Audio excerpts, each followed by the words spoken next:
guys, and welcome to a new video. So the balance changes of September are live, and we're here to show you the best strategy in the game at this moment, which is Fireball with Super Witches.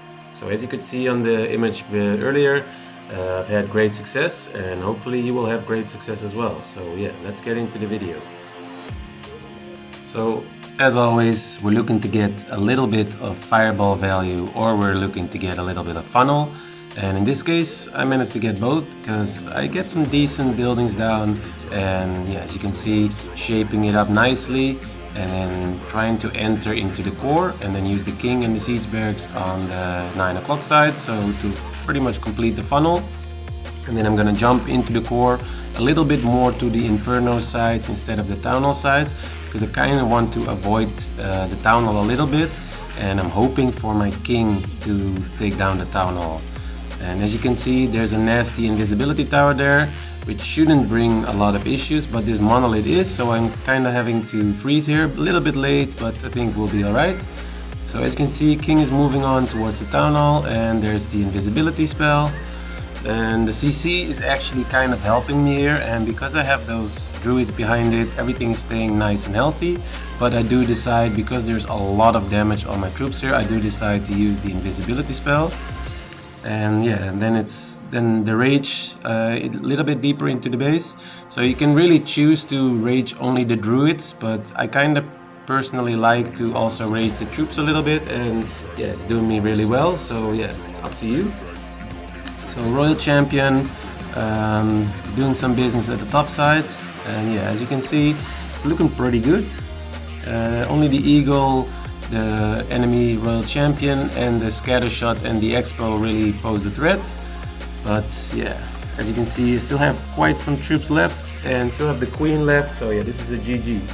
So some of the equipment's got a nerf, but I've noticed that in this specific attack, you don't really notice the nerf. I mean, it does matter a little bit, and it's a little bit early into everyone upgrading. So yeah, maybe if everyone had all of their supercharged buildings maxed out, maybe it wouldn't have been a triple, but maybe it's a triple, baby. So on to the next attack, and we've got a little bit of a weird base, but once again, pretty decent value here. I mean, I'm almost killing the Eagle, but as you can see, like, there's nowhere else to go, so the Warden will finish it. And then the funnel on that side is set, so all I have to do is drop my king and perhaps the siege barracks on that left side, but I might also use the siege barracks, the flame flinger somewhere. So I'm trying to see what I did here because I'm watching it back, and yeah, okay, so funnel is done. Not using my king for the funnel because a baby dragon could finish the job. And there we go, entering in nicely. So trying to wall break into that wizard tower, but it didn't work, so I'm having to sacrifice my jump here, which is not a big deal. So Ice Golem CC coming out, and what also a small tip, what I generally try to do when I'm facing those Ice Golems, unless I'm under a lot of fire, I'm trying not to use my rage, because yeah, it's just gonna waste your rage as you'll be frozen for like 15 to 20 seconds. So dropping the Royal Champion here to support, as there's a monolith there shooting my troops. But as you can see, this is already crushed, and on the top side, decided, because the funnel was set, decided to use the Flame Flinger to get a little bit of value there. And yeah, this is GG. So as you can see, post update, this attack still working very, very nicely.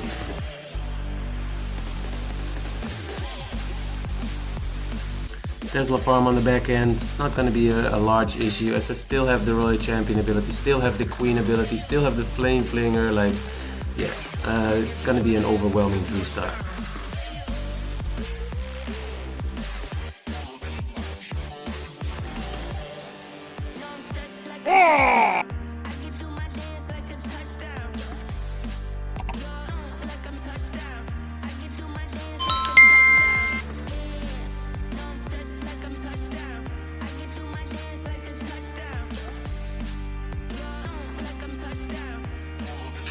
Next base up, A pretty toxic anti-2-star style base with 2 invisibility tower compartments, but I love these bases. As you can see, he tried to bait me with a lot of these Teslas, but often when you're quick enough with the fireball and you're not triggering the Tesla, yeah, I mean the fireball is just gonna go to its target. But if the Tesla farm did pop up here, you just gotta have to delay your druids a little bit and make sure that your warden gets the value that he needs. So using the flame flinger here on the top side because there's not really anything that's gonna deal damage to him, and in the meanwhile using the king on the bottom side to enter everything into that multi-inferno compartment and then use the jump to connect everything together. And as you can see, it's already looking pretty nicely. Decent funnel here, and flame flinger doing some nice work at the top side. Enemy CC coming out at this point, but yeah, with all these druids that I'm sprinkling like 1 or 2 at a time, everything is staying nice and healthy. So I still have all of the abilities, besides of course the warden ability. And the only thing that's really going to be an issue now is that monolith compartment and the double invisibility tower. I mean not the double, the invisibility tower compartment. So trying to see where I'm going to be using my rage. Am I going to use it for the World Champion? Am I going to use it for my Super Witches? So yeah, taking a lot of damage there. So I'm choosing to use my rage and a freeze on the kill squad. And yeah, there we go. It's going to be smashing through this wall anytime soon. And then yeah, with this Royal Champion and everything alive, I mean this is once again overwhelming triple. So yeah guys, if you like these kind of videos or you want to see other strategies, please don't hesitate to let us know in the comments and we'll try to hook you up with that.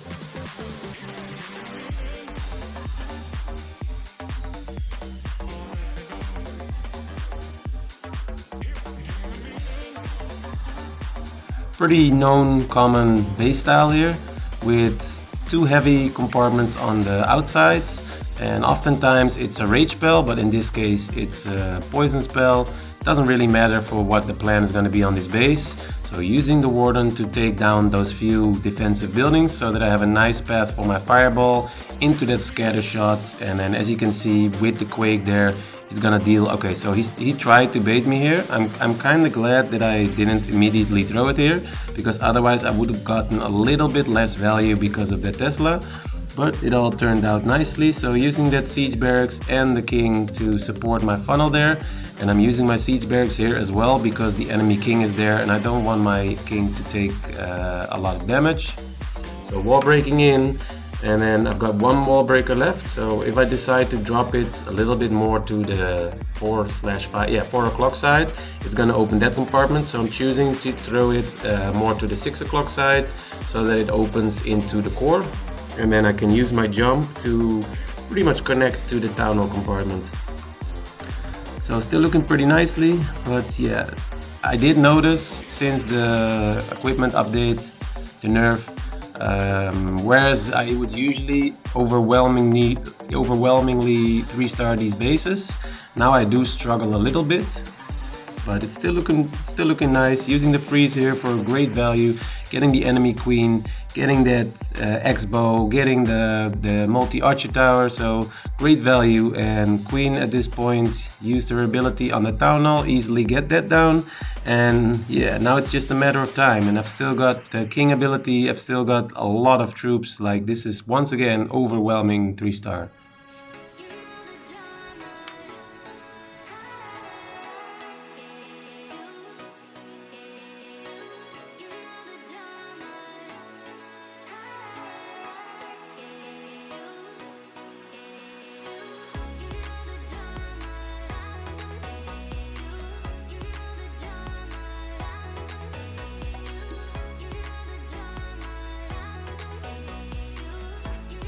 Pretty weird base here, and not a lot of value to be gotten from the fireball.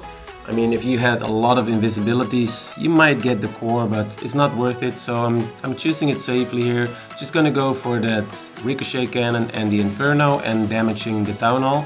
And I was hoping my fireball would not open the town hall, so I decided not to use my quake on the town hall. Otherwise I could have taken a little bit more damage there. So king for the funnel once again. And then yeah, it's pretty much ready to go. So using the Flame Flinger on the top side, because once again there's nothing that's gonna deal damage to him, so I'm just gonna let the Flame Flinger do his thing, and in the end the Yetis will like, yeah, pretty much support my army as soon as they're there. So as you can see, it's shaping up very nicely. Still got one wall breaker left, so ideally breaking into that core. And there we go, onto the junction, perfect. King ability, taking care of that compartment. And as you can see, once again, like super nice funnel. So this here is where you will notice that the druids really got a nerf, and the equipment as well. Like normally with a rage, these troops would stay alive easily, but as you can see, like they're struggling. So I'm using this invisibility spell to keep them nice and healthy, and I'm dropping the RC on the bottom side to kind of like complete once again the funnel and let it swoop around under the cover of the king. So we need to take down the town hall, but I think with the queen ability, okay, so we're running into the tornado trap, but the queen is taking care of it. So queen ability to get the town hall down, and yeah, there we go. As you can see, still have the Flame Flinger, still have the Royal Champion ability, still have like a couple of Super Witches, like yeah, once again, overwhelming triple. And I think at this point, I'm gonna not open the Flame Flinger, so it saves me, yeah, it saves my clanmates some troops after this. So yeah, that's also a nice bonus.